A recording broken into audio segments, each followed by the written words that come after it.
Are you ready for Season 3 of Discography? We're jumping into the deep end of The Who. Not only will we go through every Studio Who album in great detail, but their story is often told between albums, so we'll be touching on non-album singles, the solo works of Keith Moon, John Entwistle, Roger Daltrey, and Pete Townsend, and some of the events that would make a record begin as a concept and land as something that would universally change the world. Discography returns to Consequence Podcast Network in January of 2019. Until then, be lucky.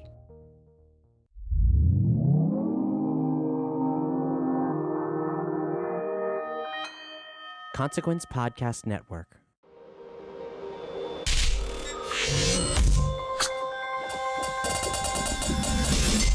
Welcome to another edition of Kyle Meredith with, an interview series that's brought to you by WFPK Independent Louisville at WFPK.org, Consequence of Sound, and the Consequence Podcast Network. Take a second before we get started, wherever you're listening from right now, to hit the subscribe button. You can check us out on YouTube, on Spotify, Apple Podcasts, or wherever you get your favorite podcasts from. I'm Kyle Meredith. Today my guest is David Bazan. He is back under the name Pedro the Lion with a brand new record called Phoenix. We're going to be talking about why he resurrected the name Pedro the Lion, what led to this, and then we're going to jump into the album. It's a concept album where he's looking back at his earliest childhood in Phoenix, Arizona, and why he decided to tackle that concept. In fact, he tells us that this is just part 1 of 5 in a much larger concept that traces several cities that he's lived in throughout his life. He'll tell us about childhood stories that led to a song called Black Canyon, and he'll also tell us about a project that he's a part of called Fug Yep that brings awareness to mental health and addiction and directly comes because of his relationship with the late, great Richard Swift. He's made an absolutely beautiful record, and I'm so excited to talk. It's Kyle Meredith with David Bazan of Pedro the Lion. This is Dave. You're back with Pedro the Lion? I mean, I don't know how we say that. You know, if it wasn't confusing before, you've only made it more confusing by trying to solve the whole thing, right? I think that's right. Especially externally. I got some clarity myself, which is the beginning. And my hope is that after the first couple of records, it'll become just clear what it is. Right. Not having to explain it, but just because of what it is. I mean, that's sort of the interesting thing, you know, is the old question go, what's in a name? Because it's more or less always been you. You know, for anyone who doesn't know, you were, you know, the major songwriter behind the name in the early days. You've had music since then where you've been the major songwriter, and now it's just the name is back in place. That's the short story, right? Yeah, and to add a little bit more meat to the bones, the early days of Pedro, the first 3 albums was me arranging all the parts for drums, bass, and guitar, and playing all the drums on the first 3 records and playing half the bass on the first 3 records and all the guitar, and just sort of finding a sound through that multi-track process. But I was uncomfortable with it for a lot of reasons, and so I gave it up as quickly as I possibly could, basically, and really believed that it wasn't the right way to do things for a long time until basically last year when I realized, oh, that's just my process, man. Like that's my entry point into making rock and roll is that way. And so even through all my solo times, I was looking for a way to collaborate on the skeleton of the stuff. And now I realize I'm just content to make the skeleton on my own and then to bring it to life with a couple of other people in a room once everything's kind of written. And we'll bring up those couple of people too, because this time you're working with Eric and Sean. What do they bring to your collaboration that you know maybe wasn't there before? Well, the main ingredient that wasn't there before was my lack of confidence in my own process. The turnover that I kind of experienced and the instability came from just my unwillingness to own that stuff. And so in the role now where I just said, hey, look, this is what this thing is, and who wants to do this thing, specific process with me, and they both love that process and have done it in other instances. And so they bring themselves and their personalities and their hands and their taste. And so it's kind of like the way that I've understood it best is if I'm kind of like writing these scripts for me and 2 other people to sort of act in a way. And then once we memorize everything, we get together and find the real energy of the scene together. And it's the same thing, just as that would be just with music. And so they're two players / actors, to follow the metaphor, that just are really good at absorbing material and then spitting it back out in a real dynamic context of rock and roll. I don't know, there was a chemistry that we happened on together, and we all feel it and hope that we can keep it going. Knowing maybe that, you were going to put that name back in place, that you were going to resurrect Pedro the Lion, does that, does having that history direct the writing at that point? Well, what it did was it opened some of my history back up to me in a way that I had been cut off from it by my own choice, or by distancing myself from that name or not using it anymore, and internally feeling like I just wanted to go someplace else, even sonically. Some of those simple ways that I used to work, I just kind of put on the shelf for a little while, and opening myself back up to the name opened me up to just earlier kind of recipes, if you will. Mm-hmm. And not that I would then exclusively deal in those recipes, but I just got to add them to my big pool of, my big recipe book. Those sections got to be added back in a way that they were kind of taped off for a while. And so that was amazing. And there also is this added thing that's hard to pin down, that once we started playing under the name, it just felt differently. And I wasn't expecting that, but I just remembered this intangible thing that was like, oh yeah, this is me. Well, and it feels like there is a lot of remembering going on. I mean, in one sense, once we get into the actual record, okay, so past the name, now you're faced with the music, which is some of the best music I think that you've done in your career. But thank you.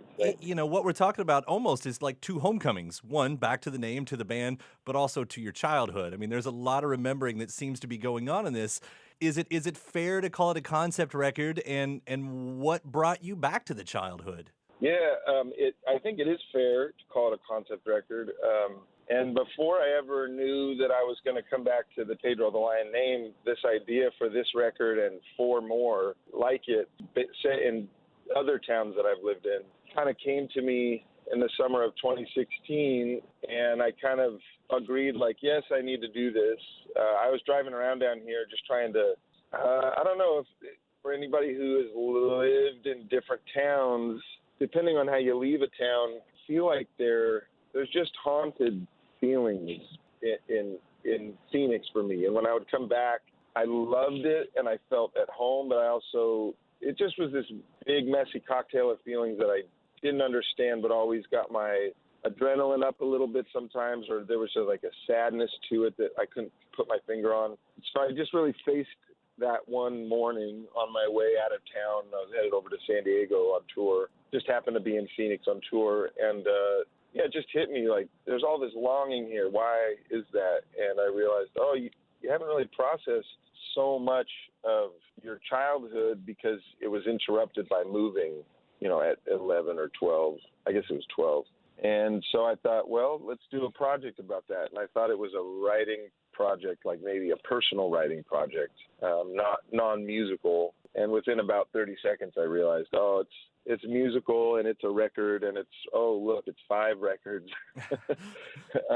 And so, Phoenix is the first one. And I didn't know what shape it was going to take, but I just started thinking, okay, how would I go about doing this? And I just tried to put a process together for collecting thoughts and musical inspiration and all that. And then I just tried to follow that process the best I could. I came down. I'm in Phoenix now, coincidentally. We're down here shooting video for the live show next year. And I came down here to write and stayed at my grandparents' house and just got up at first magic hour and drove around listening to songs and getting ideas. And then I would write a little bit during the day, and then I'd drive around at second magic hour and I'd do the same thing. And basically it just consisted of me driving around Phoenix at magic hour and just feeling feelings, and then sometimes those turned into song hooks, and then I put those down. I'm glad to know this now, because when I heard it, obviously it was sort of obvious anyway that you were concentrating on a certain part of your life within your childhood. but I thought there's also a certain type of memory and nostalgia that you were hitting, like almost a specific kind. Like those simple moments, that we find out shape us later that were like the lonely moments and the quiet moments where Yeah. you're just in your head. Like those seem to be the ones you were drawn toward. It's true. What I've realized now is that moving around a lot in the 6th, 7th, 8th, 9th, 10th grade, all those years I lived in a different town, and I ended up developing a bit of pain every time, but it's not something that you can really show anybody when you get to a new town and trying to make friends. And so as I'm going back and processing a lot of, in the end, and I talk about it on the record already a lot, but once we moved from Phoenix, I had a sense that I was looking for home kind of from then on. And that is maybe the big project, is just trying to trace my path home, which I still am in the process of finding in some ways. And so it tends to be those lonely moments that began that disconnected feeling that I'm trying to. In some ways, I'm back from it, but in other ways, I still am. I'm a grown man still trying to find my way back in some ways. And so when I go to populate a bunch of songs with the memories that kind of hook me, it's those memories where where the loneliness kind of began. So in that way, it is a pretty lonely record, but it's in a series of records where I think it's going to get lonelier, but also it's going to come back around to something. I am finding home, and I've never been good at writing about the resolution of things. I've tried a bit more on care than I ever have. And so I'm naturally finding the lonely moments and then hopefully weaving my way, even personally, toward a little less loneliness as a result of processing all this stuff. So yeah, my songs are concerned with all of that internal kind of furniture in a way that I've never been able to break away from it. So now I'm just doing it head on, and hopefully I'll grow a little from it. I don't know. One of the important things I think that you've accomplished here is it's not just looking back. I mean, you take those moments and you find out ways to make them relevant to your here and now. I mean, it seems like in almost every one of these songs, the childhood is balanced with the responsibilities of adulthood. There's that, when the freedom that you had as a kid begets the loneliness. It's sort of linked in that sort of sense. I mean, what did you find it natural that you were finding that balance? Like, well, this is what happened then, and it's a direct parallel with what I'm doing now. I think maybe my subconscious knew those connections going in. I mean, that's really how I think it works, is that if you're listening to your subconscious, hopefully you're finding just a length of the river that you want to put your line in, and you just kind of have to divine that, figure out where you want to be. And then usually you land where you do because your subconscious has already got a scaffolding in mind. And so I think I was able to see a lot of those connections and grow in the moment by going back, and the memories and the moments, that the lonely moments particularly that shaped me. I am actively trying to combat loneliness as just a person. I think a lot of us are.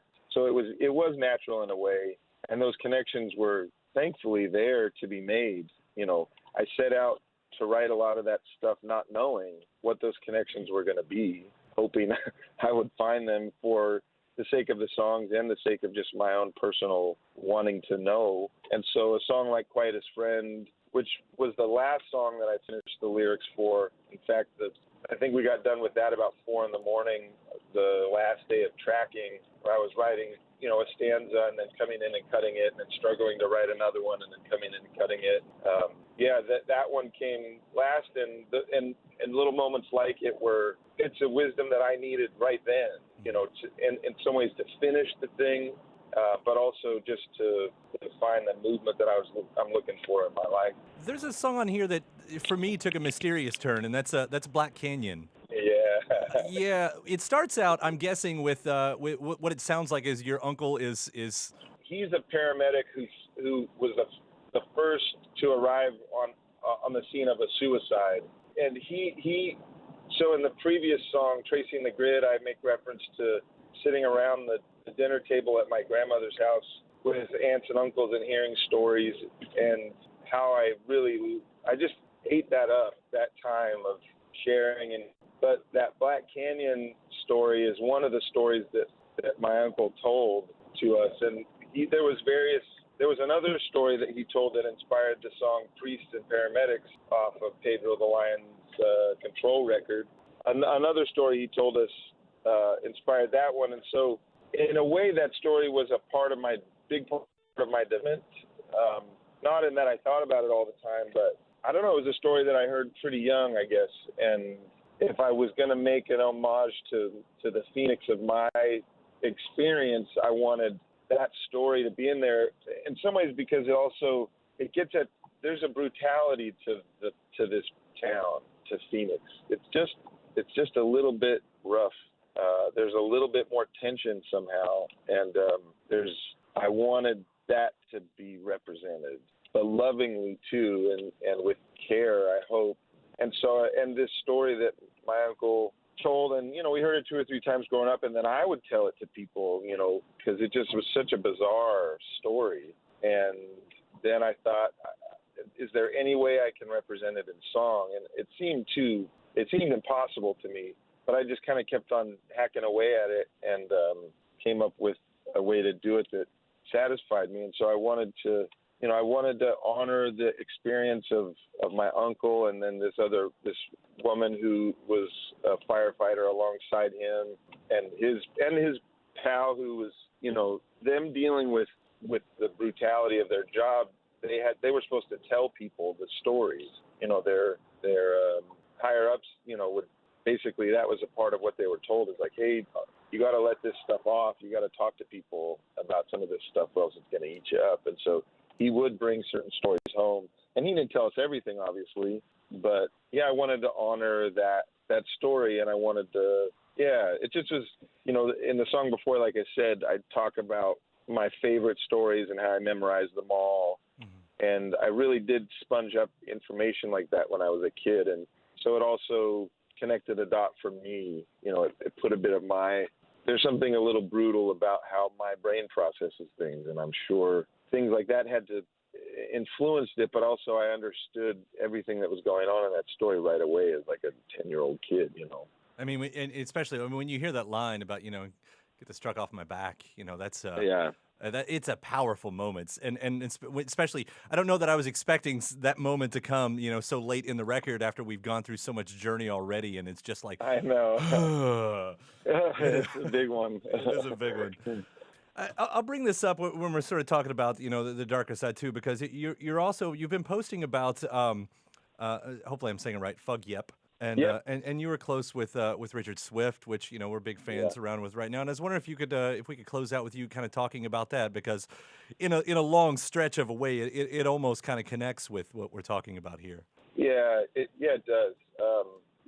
We've been listening to the Hex like crazy, the new one, and it's so good. And he's unpacking a lot of. I mean, he talks about childhood pain on that record and unprocessed. Trying to fix the boy inside of you. Yeah, I mean, it's painful that something so. It's just hard to. What I feel is that there are people that are so sensitive and can't help but be sensitive to the world, and I feel like Swift was one of those people, and that sensitivity made him a brilliant interpreter of energy and music and visual art, and he could just tap into everything so easily, but it was a double-edged sword, and I hate even sort of, there isn't an answer as to how to prevent somebody so beautiful to not be able to stay with us, and it wasn't for lack of trying or, I don't know, it's sorry, I'm losing my way thinking about it, because it's just such a precious thing. Yeah. But he was beautiful, and I think had just a reservoir of hurt that just kept growing that he didn't know how to deal with. And alcohol is a real trick, because it kills that pain so effectively that you just want to keep doing it. It hides that pain from you a little bit. I've experienced that, and not a drinker anymore, and so that's part of what I've been dealing with is when I stopped drinking, all the pain showed up, and I was like, oh damn, what am I going to do about this? And I think he just was carrying stuff that he didn't know how to process. Yeah. And he tried. I watched him, and we did it together, and he did it together with his other friends, just trying to talk through it, when you could even be vulnerable enough to talk to another person about it, which is tough, especially when part of your job is to create an image for yourself, But yeah, it's too bad. Yeah. Well, I do feel like in the past few years, at least, people are finally coming around to talking about mental health more, to talk about addiction more, and we've lost so many good friends in the past few years to this, especially lately. It feels like so. I just wanted to bring that up because I did appreciate that you were putting it out there, that you were still keeping it in the conversation in the way that you were. Yeah, and Fug Yep Foundation is a really neat thing that the Lucius family and Swift's family are putting together, and he had so much energy for creating that. There's just a lot of visual art and a lot of inspiration for all of us to draw on and use that energy to spread the word about that, about mental health and addiction and not to. Whatever the goal is, just to give people the tools to be healthy and to find balance. Because the creative life is an obsessive life, and it's, if you're touring, you're surrounded by alcohol, namely, but all kinds of other things, and finding balance with all those really strong bolts of energy flying around from every direction in that life it's hard to do. And I think that the sensitive people help us see things about the world that help us all, and they need to be allowed to be that sensitive and to find the equilibrium. And I think that's the thing. And it's not just artists that are sensitive. A lot of people just, when you're honest with yourself about who you are and how the world is, it's hard to take. When they told me about Fug Yep Foundation and the plan and just the general approach, it just sounded like, yeah, this is just something that'll flow pretty easily from what Swift already laid down. Well, I did appreciate that, and I'll turn that around. Your own sensitivity has made such great art throughout your career that we've again become such fans of, especially with this new record, Phoenix. I tell you, Yellow Bike, one of my favorite singles of the year. That's so cool. Yeah, we can't get enough of it around here. It's just so good. I'm so glad. I recognize that sensitivity in myself after the fact, and it's part of a self-care sort of strategy to try to take that seriously. But I really recognize it in other people's stuff. When I see Swift, or when I saw Vic, or when you see Chestnut, or when you see Melina, and just the work that would come out of these people, and then that same sensitivity can take them down too. And it helps me to see myself, because I have to look out for that, frankly. And but it's a doable thing, and it's good for people to be thinking about it. Fans and creators alike. We're all creators, Absolutely. Well, David, it's a pleasure talking to you. Congratulations on Phoenix. You've made a lovely record, and knowing that there's going to be 4 more of these that could follow is really exciting. I mean, you're basically writing your memoirs for all of us to sing along to, and that's great.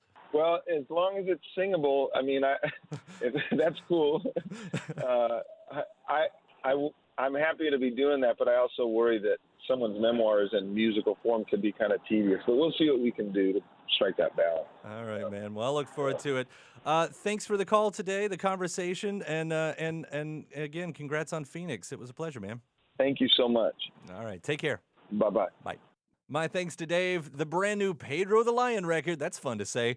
It's called Phoenix. And hey, if you haven't already, please do hit that subscribe button wherever you're listening to, whether you're checking us out on Apple Podcasts or wherever you get your favorite podcasts from, whether you're listening on Spotify or on YouTube, you can hit the subscribe button there as well. After that, head over to WFPK.org. That's where I do a show every Monday through Thursday from noon to 3 Eastern, where you can also find some bonus episodes of this series. You can find me at Twitter at Kyle Meredith, Facebook/Kyle Meredith. That does it for this episode. I'm Kyle Meredith. I'll see you next time.